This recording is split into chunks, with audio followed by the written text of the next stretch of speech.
Welcome to my channel.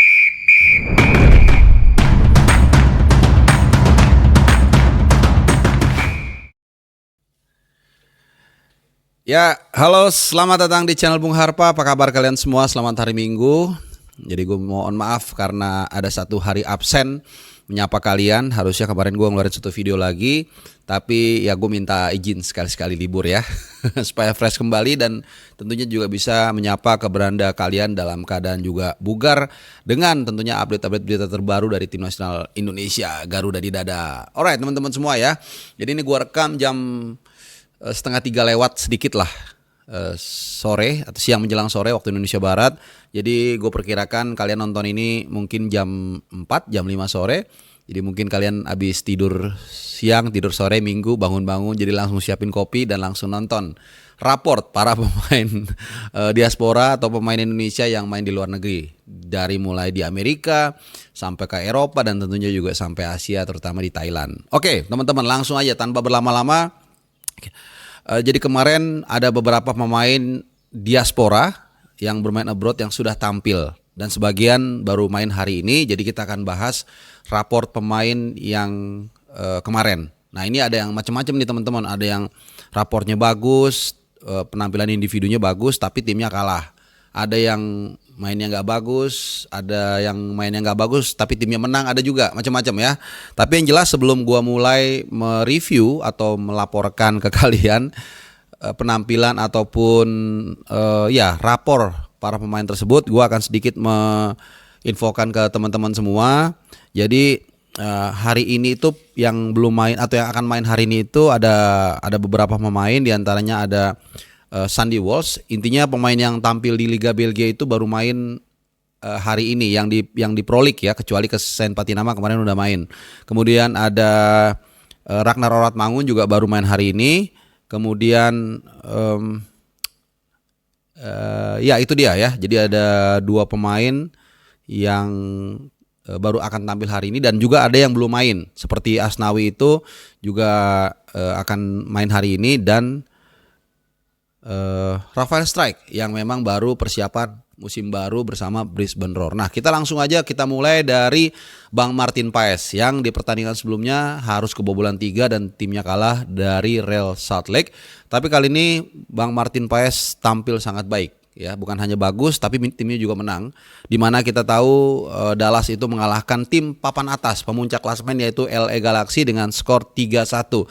Tapi bukan hanya itu juga, tapi penampilan dari Martin Paes sangat memukau, terutama di babak kedua. Di babak kedua Martin Paes melakukan ada 3 kali save setidaknya, itu peluang emas dari lawan. Dan meskipun ada satu save-nya itu gara-gara dia melakukan clearance yang kurang baik, kurang maksimal lah, kurang tinggi, sempat kerebut, tapi ya kemudian dia yang memulai, dia yang menyelesaikan. Dia juga seperti kemarin waktu lawan Arab Saudi kan gitu, dia yang bikin penalti, dia yang save juga. Nah di luar itu memang ada satu kebobolan di menit ke-86. Jadi setelah 3-0 unggul Dallas, kemudian Los Angeles itu dapat gol di menit ke-86. Tapi kalau kalian yang nonton, ini golnya jelas-jelas ini mau Lev Yashin hidup lagi juga kayaknya nggak bisa nangkis ya, karena ini mantul deflected. Jadi agak mirip-mirip gol kebobolan kita dari Arab Saudi yang kena badan dari Verdong. Jadi bukan gara-gara, sekali lagi ya, bukan gara-gara Martin Paes ini pemain kita yang kita sayang terus kita bela, enggak. Tapi memang di pertandingan kali ini Martin Paes tampil sangat bagus. Timnya juga, nah ini sedikit gue lupa kasih tau ke kalian. Jadi kalau kita nonton pertandingan lawan Real Salt Lake itu gak klinikal pemain depannya. Jadi ya kerjaannya Martin Paes itu hanya cuci piring terus. Tapi di pertandingan ini memang kalau kita lihat, jadi pas gue nonton itu komentatornya sempat bilang ada perubahan rotasi di trio lini depan dan itu membuat akhirnya Dallas lebih tajam sehingga mereka bisa unggul 3-0 dan ini membuat PD dari para pemain terutama Martin Paes dan lini belakang ini juga lebih baik ya, dan yaitu dia akhirnya Dallas bisa menciptakan mengukir kemenangan ya, walaupun gak clean sheet karena gol yang deflected itu. Dari Dallas kita terbang mungkin ke Inggris dulu ya. Gua akan report dua pemain kita, yaitu Marcelino Ferdinand yang juga belum nongol ya di line up di DSP dan timnya juga kalah. Nah, sementara untuk Nathan itu dia memang timnya menang. Ya timnya away dan menang. Cuma Nathannya menang 2-1 dari Coventry City. Ini dulu mantan klubnya Robbie Keane kalau kalian tahu. Tapi dia tidak ikut away, sama sekali nggak ikut. Ya, ini juga agak sedikit satu catatan. Ini yang gue bilang, ada yang penampilannya bagus timnya menang, ada yang timnya menang tapi pemain yang nggak kelihatan. Yaitu salah satunya Nathan Chow-Aon. Memang kalau kita lihat dalam beberapa pertandingan terakhir, baik di klub maupun di timnas, agak sedikit ada penurunan Nathan. But it's okay ya. Mau Ronaldo sekalipun, bahkan dulu Zidane sekalipun juga ada dinamikanya ya, ada naik turunnya. Mudah-mudahan Nathan seperti doa kita juga ke Martin Paes, Jai Itses minggu lalu yang tampil ya katakanlah timnya kurang maksimal atau kalah ya, dan ternyata bisa bounce back. Nah demikian juga Nathan, mudah-mudahan nanti selanjutnya itu Swansea itu akan menjamu Bristol City. Ya semoga di pertandingan itu Nathan bisa dapat kesempatan minute play dan bisa menunjukkan ya bahwa Nathan juga masih pantas untuk mengisi sisi kiri dari pertahanan Swansea. Dan kebetulan pemain yang menjadi saingan dia itu nomor 14 yaitu Timon ya. Ini posisinya juga sama Nathan, Joshua Lewis Timon. Bukan mudah-mudahan ya, karena dia kena kartu kuning sehingga nanti di lawan Bristol City nanti dia nggak akan bisa main. Mudah-mudahan Nathan dikasih kesempatan dan mudah-mudahan main bagus dan timnya menang. Oke. Jadi untuk Nathan dan Marcelino Ferdinand semangat. Marcelino belum satu kali pun nih masuk DSP, masuk line up. Mudah-mudahan di laga selanjutnya ya. Semangat terus. Oke. Di Inggris udah, kita kemana lagi? Mungkin nyebrang. Yang paling dekat adalah ke Belanda. Ini naik Eurostart, kita ke Belanda. Di Belanda seperti yang gue bilang tadi, hanya ada Verdong dan Renders sebenarnya yang punya kesempatan main. Tapi Renders ya timnya itu belum tampil ya. Tidak diturunkan, kok belum tampil sih? Tidak diturunkan. Jadi ya kita akan tunggu ya. Mudah-mudahan dia bisa kembali mendapatkan tempat utama, karena kalau Hilgers kan di 20 dia baru main hari ini ya, dan kemungkinan besar akan line up lah. Nah, kemudian masih di Belanda, kita ke NEC Nijmegen. Nah, kalau ini gini teman-teman, ini menarik nih, Verdong ya. Jadi timnya memang kalah 2-1 dari klub papan bawah, dari Heracles Almelo, yang sebenarnya ini menjadi dog fight ya, atau apple to apple, atau head to head ya, atau 6 pointers istilahnya kalau di Inggris. Karena posisi Heracles dengan Nijmegen itu dekat-dekatan lah, papan tengah agak ke bawah dikit ya. Sayang di pertandingan tersebut Nijmegen kalah, meskipun penampilan Verdong itu luar biasa menurut gua. Kalau kalian nonton, itu penampilannya sangat firm sekali. Hanya memang ada satu kali kesalahan dia, yaitu kebobolan yang kedua, itu karena dia telat turun. Sehingga ada momen di mana dua pemain lawan itu berhadapan dengan satu pemain belakangnya Nijmegen. Di luar itu penampilannya sangat bagus. Duel bola-bola tanggung, kemudian juga one on one juga susah dilewatin. Kemudian replacing pemain, maksudnya ketika pergerakan tanpa bola, ketika pemain lawan temannya itu kehilangan posisi, dia ngisi. Duel bola-bola udara, 2 kali dia melakukan clearance di kotak penalti, dan itu penting banget. Yang clearance kedua bahkan kalau dia nggak dapat bolanya, itu mungkin bisa disambar pemain belakang. Padahal dengan tinggi kita tahu dia nggak terlalu menjulang ya, hanya 170 kecil.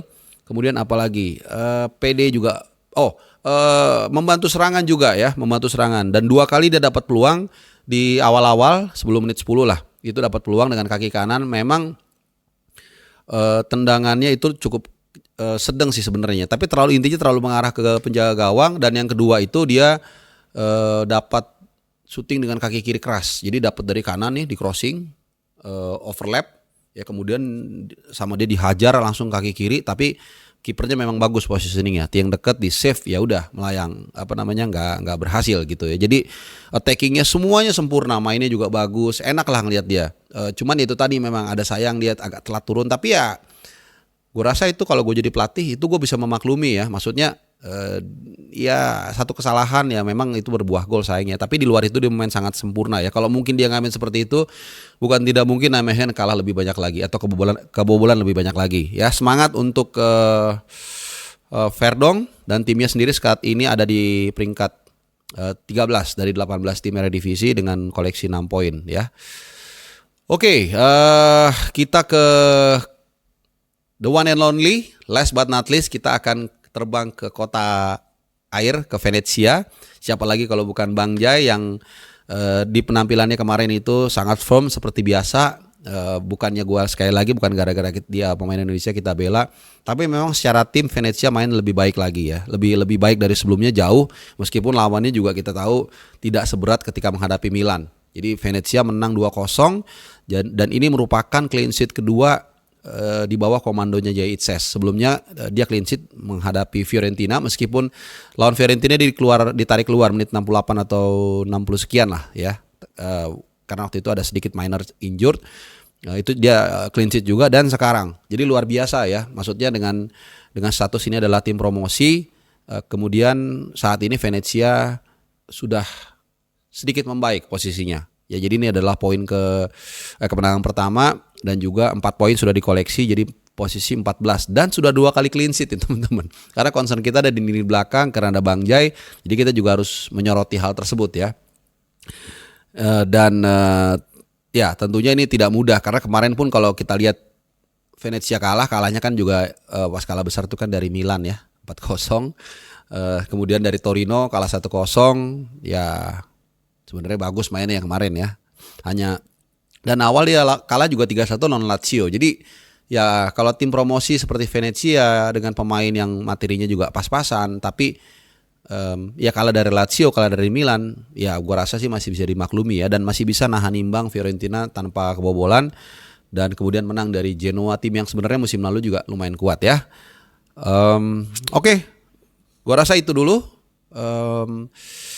Sedikit gua update terakhir aja deh soal cedera Bang Yance Sayuri yang kemarin sempat ketika menghadapi Bali United. Ini sebelum gua tutup, memang dia kena gaprak ya, kena gebok kalau bahasanya paling gampang itu di ulu hati kayaknya ya, gue kurang tahu.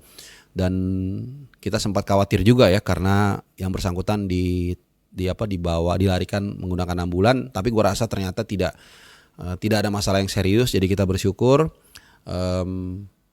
Ya kita lihat bagaimana di bangku cadangan Yakob Sayuri yang ada di bangku cadangan juga sempat merasakan sakit ya. Kalau kembar siam tuh katanya seperti itu. Kalau twin identik ya, kembar identik itu, kok kembar siam itu istilah dulu banget ya. Kembar identik itu biasanya kalau yang satu sakit cedera dia tuh seperti punya telepati gitu loh. Jadi makanya kemarin itu ya teman-teman yang mungkin kalian enggak ya, tapi ada beberapa yang berpikiran negatif, tolonglah jangan sering-sering berpikiran negatif. Jadi pelajari juga ilmunya nih, karena memang kembar itu seperti itu ya. Saya pernah dapat informasi langsung dari teman dekat mereka, dia tuh seperti itu ya. Kalau ada yang satu senang ikut senang, sedih ikut sedih gitu. Jadi bukan kebetulan kalau kemarin mereka berdua lagi cedera ya. Oke, terima kasih teman-teman. Mudah-mudahan info tadi cukup untuk melepaskan dahaga kalian soal penampilan raport dari para pemain Indonesia yang bermain di luar negeri. Ya kalau di dalam negeri kan sudah banyak yang mengulas dan juga tayangannya langsung. Kalau ini kan mesti bergerilya, cari streaming segala macam. Jadi pasti kalian juga nggak banyak yang well informed ya. Mungkin hanya cuplikan-cuplikannya. Jadi mudah-mudahan informasi ini membantu kalian untuk terus memonitor pemain-pemain kesayangan kita, dan semoga juga mereka bisa terus perform dan tampil gemilang dan membawa Indonesia ke Piala Dunia 2026 nanti. Mudah-mudahan teman-teman, terima kasih semua sudah mampir dan juga nyimak ulasan gua. Tinggalkan komen kalian kalau kalian punya unek-unek, ekspresi atau apapun. Sekali lagi terima kasih sudah menyimak video gua. Semoga kalian dalam keadaan sehat dan selamat hari Minggu. Bye bye. Sampai nanti.